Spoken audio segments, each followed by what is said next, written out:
Welcome, everyone, to Zoom into Books this afternoon. We have a New York Times bestselling author with us, Don Bentley, with guest interviewer and multi-award winning author himself, Dennis Hetzel. So Dennis, take it away. Okay. Well, thanks a lot, Kathy. And Don, thanks for joining us again. Folks, because our time's pretty short today, we got about 15, 20 minutes. We caught Don on his launch day, so that's really exciting for Hostile Intent, his new Matt Drake books. I'm going to do a very quick bio, and then we'll get right to some Q&A. Don's the New York Times bestselling author of Tom Clancy Target Acquired and the Matt Drake series. And again, Hostile Intent is the third Matt Drake novel that Don's done. Don's a former FBI special agent, SWAT team member, Army Apache helicopter pilot who also has a master in fiction writing, correct? Yeah, so that's quite a combination for someone who's going to be a thriller writer. I can't think of a better resume. Well, first of all, Don, congratulations. We've talked before on your new book, and I just finished it the other day. I actually did the audio book. You got Scott Brick, one of the greatest narrators of all time, to do it. So that's pretty exciting. And nothing changed my opinion that you really belong in the top tier of people doing military thrillers now. So there's some kind of serious stuff I want to talk about for a minute because the novel is so prescient in terms of dealing with the situation in Ukraine. But before we get there, I just want to make sure you have a chance to talk about Hostile Intent, kind of the elevator speech of what it's about and how that fits into Matt Drake's evolution as a character. So tell us a little bit about Matt and the book. Yeah, sure. And thanks again, Dennis. I appreciate you making time to talk to me, and your reviews are always incredible. I always look forward to reading them. So thank you for that too. Hostile Intent is the third book in the series, and each one of the books are standalones, but it also kind of wraps up a 3-book arc in that there were some questions that were asked in Without Sanction and The Outside Man that finally get answered here in Hostile Intent. And when I sat down to write it, and so my protagonist is a guy named Matt Drake, who's a former member of the Army Ranger Regiment and is now an employee for the Defense Intelligence Agency. And so the DIA is another agency like the CIA that isn't known quite as well, but has a very similar mission set, in the difference being that the DIA is the military's intelligence apparatus, if you will. And so Matt is a case officer for the DIA. His job is to run and recruit what folks in the intelligence community call assets. When I was an FBI agent, we call them sources, but they're basically people that have access to information that you want, that you're trying to get to spy for you, for lack of a better term. And so my first 2 books were very much focused on threats in the Middle East. And so when I sat down with Hostile Intent, I really wanted to set something on European soil. And so I was stationed in Germany, was the last place I was stationed in the military, and got to visit Vienna, and really wanted to start the book in Vienna there. But then I thought, if I'm going to show, and what I wanted to show was something more along the epic military thriller line. So more along sort of like what Tom Clancy did with Red Storm Rising. And so I thought, if I want to show this epic kind of conventional battlefield on Europe, what would be a good candidate for it? And so at the time when I was writing this book last year, I chose a Russian invasion of Ukraine. And so that's kind of the backdrop for all of the book. And as a writer, certainly the events that have happened have been horrifying. And you sit there and look on one hand and say, okay, here are the things that I got right as I was trying to figure this out. And then you at the same time think, this is no longer a novel, this is real life. And so it's certainly surreal and bittersweet and all of those things put together. Yeah, I think anybody who reads the book will just be struck, as I said, by how prescient. And I think your analysis of kind of the historical forces that have Ukraine and Russia at odds was fascinating. And, one of the great things about fiction is that it's not like reading a textbook. It's kind of organic to the story. So you learn something along the way. But talk a little bit more about that. What are you looking at how things have unfolded? Yeah. Would you change anything? And I think I caught you throwing a little shade on Zelensky in the book without you actually naming him. And are you surprised that he's emerged as the kind of person? Yeah, he is? absolutely. I mean, he is now epitomized courage and what a leader should do in a situation like this. I think if you look back at Ukraine's history, they haven't often, especially their modern history, haven't often had leaders like that. And that what people forget, and rightfully so, because right now everybody's focused on the Ukrainian people trying to defend themselves against the Russians, is the history of graft and corruption that is integral to what modern Ukraine has been as a state. And so I wanted to show some of that in the book, because it is something that's affected Ukraine up until now. In fact, I have a friend here who's an expat who she's in her early 30s and came to the US about 5 or 6 years ago. And kind of the example she gave me is that Ukraine has socialized medicine, but when you go in, and she talked about being a 16-year-old and going into the hospital with acute appendicitis, and before the anesthesiologist would put her under, he wanted to know how much his tip was going to be before the operation, right? And that's something that is systemic in their society that has fallen away, like I said, for good reasons, as they defend against the Russian invasion, but is something I talked about a little in the book. I think the biggest thing I got wrong, and that the world got wrong, was underestimating the ferocity and the bravery of the everyday Ukrainian people as they resist the Russians. I mean, there are a lot of great videos making the rounds of soldiers blowing up Russian tanks, which is fantastic, but quite frankly, what soldiers are paid to do.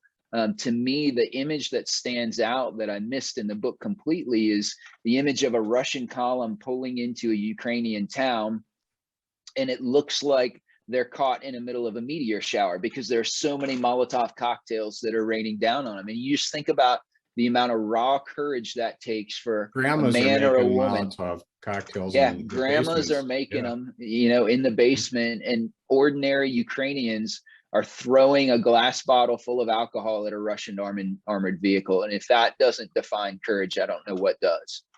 Yeah, I can see all my Eastern European relatives just, hitching up their pants, and we're not going to let you Russian cockroaches do it. I see And a it lot really of my is, family in these people.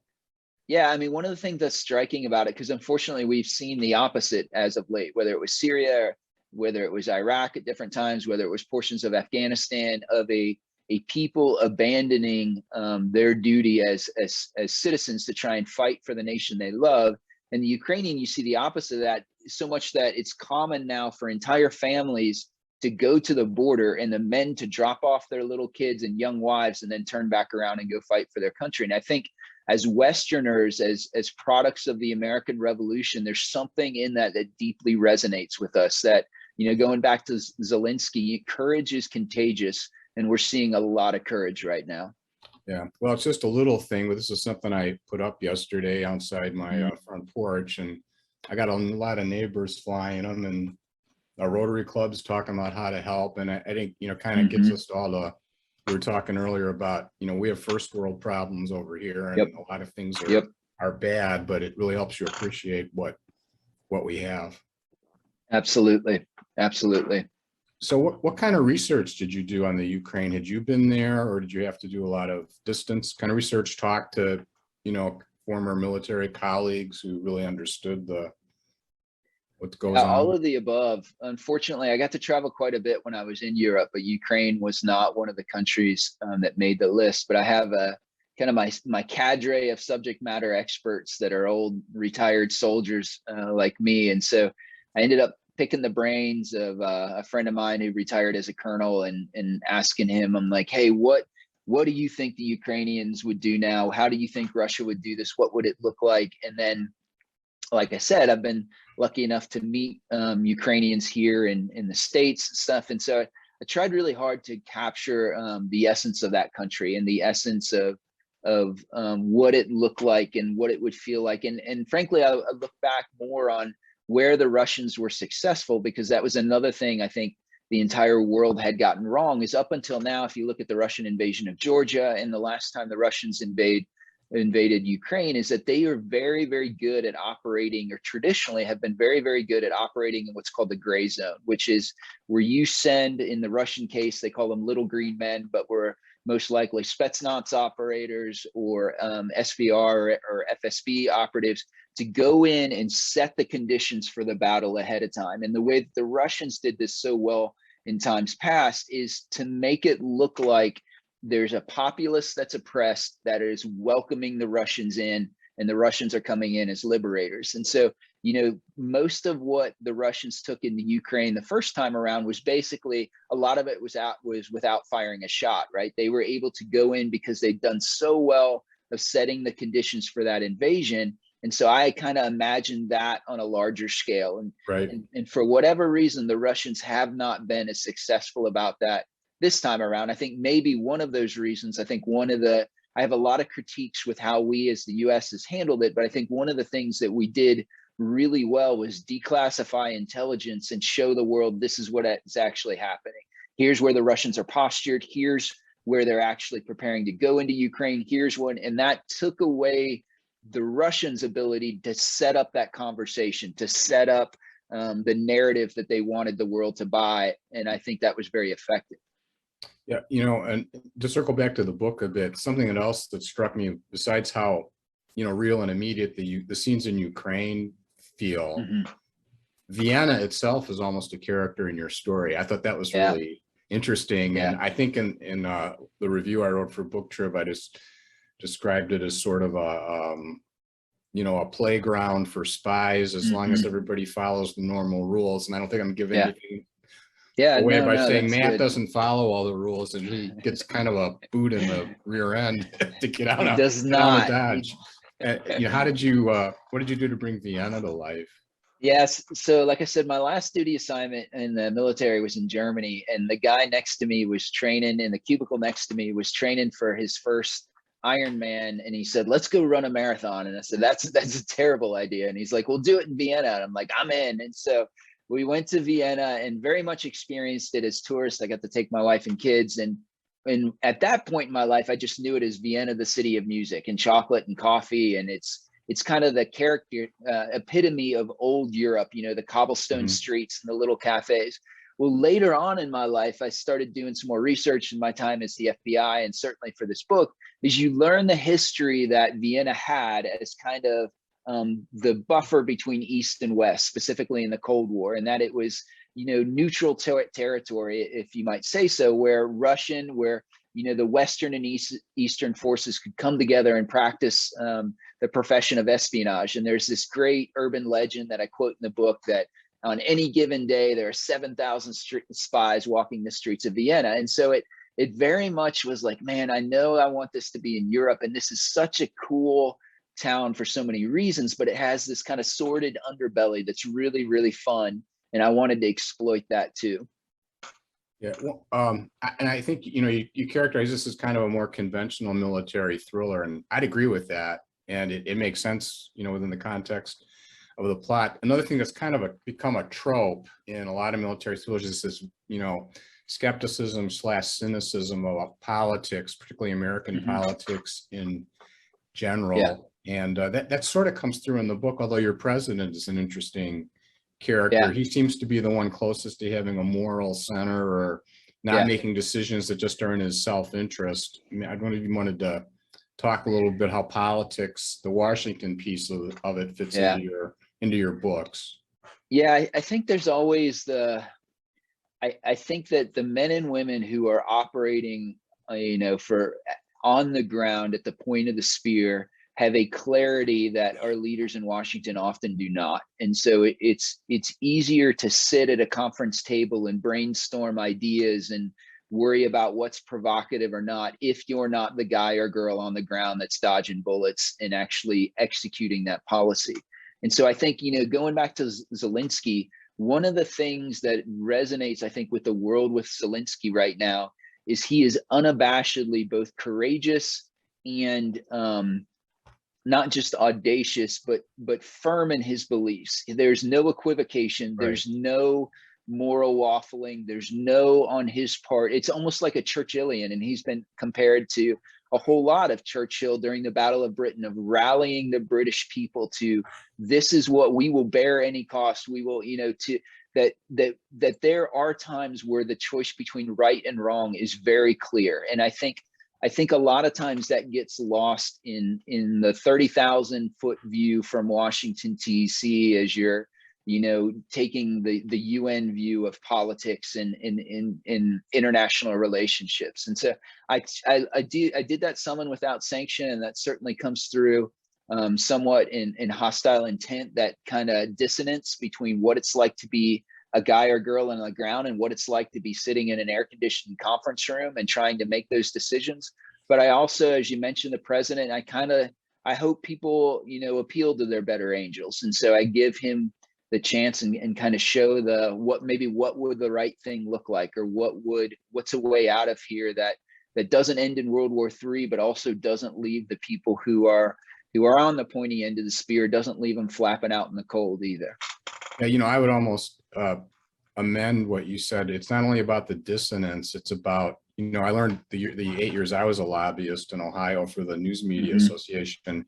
You quickly learn as a lobbyist, you don't worry about why they're doing what you want them to do, just that they're doing it. And they often, it's making the right decisions for the right reasons, you know, and in the brotherhood that your book explores, the bond between, you know, the men in the front, the men, you know, on the front lines, they're making right decisions, the best decisions they can for the right reasons to the extent they possibly can, hopefully. And a lot of politicians it's so much self-interest, and the system is so destructive. That's absolutely right. And there's part of that that's very unique to the American military. And so before you go conduct an operation, you get what's called an op order brief, and it's a 5-paragraph op order that traces its lineage all the way back to, I don't know, World War II or something, where they did it the same way. But there's a paragraph in there that's the execution paragraph, and a subparagraph that's called the commander's intent. And so the commander's intent is supposed to be a very short 1 or 2 line word that basically says, if all else fails, this is what I want you to do, and you, subordinate unit, have the leeway to go accomplish that mission, that I'm giving that to you. And that's very unique to the American military. You can see it, our guidance, our static guidance is when in doubt, attack. It is not the default that says when in doubt, defend, which most other countries are. And so a lot of what you see in Russia too, is that at the very small unit level, they do not have the autonomy to, when the plan changes, when the conditions necessitate a change in plan, to change that plan, that they have to drive on until headquarters, and often headquarters goes all the way back to Moscow, says, yes, here is what we want you to do now. And so the American military is one that is very audacious, that rewards initiative and tells junior leaders, you have tremendous leeway as long as you remember what the commander's intent is. And I think a lot of times politicians would be better served if they would extend that same belief system to strategically, here is what we want to do. Tactically, you people on the ground, I'm going to give you the benefit to do that, because that's one of the detractions of technology now, is that you can have somebody sitting in an air-conditioned bunker a continent away trying to make decisions for the commander on the ground, because he or she is looking through a body cam or a UAV overhead. And I think that's a disastrous way to fight a war. Yeah, I think we have time for one last quick question. So I guess I'll ask a question a lot of your fans would have. What do you have in mind for Matt's next installment? Yeah, so the next book is called Forgotten War, and I'm actually finishing it right now. It'll be out next year at this time. And like a lot of Afghanistan veterans, you know, the watching the country collapse last summer as we pulled out just crushed me. And you know, a common thread among all my Afghan veteran friends, whether it was things we said to each other or text messages, was it worth it? Was the last 20 years, was the blood, sweat, and toil, was the people we lost, was that worth it? And so Forgotten War, you get to see that. It's actually set during that week or so period of time as Afghanistan collapses. And I do another thing there, because one of the fan favorites is the relationship between Matt and Frodo. And so what I wanted to do, especially again, going back to Mark Greaney, reading his Sierra 6, where he had 2 different alternate timelines, is to show Matt and Frodo as well in their first operation together in Afghanistan. And so you get to see both of those things come together in Forgotten War. Well, that's something to look forward to. So we've been talking today with Don Bentley. I think we're exhausted the time we've got available. I'm so cool that we had you on your launch day. So Yeah. I appreciate you taking some time for Zoom into books. And thanks again, Don. Absolutely. And I would just say, if people are looking for a good military thriller author, this is a man to pay attention to. Thank you so much, Dennis. It's always fun to talk to you. So I'm glad we could do it today. Great. Thanks so much, Don. And thanks everybody for watching.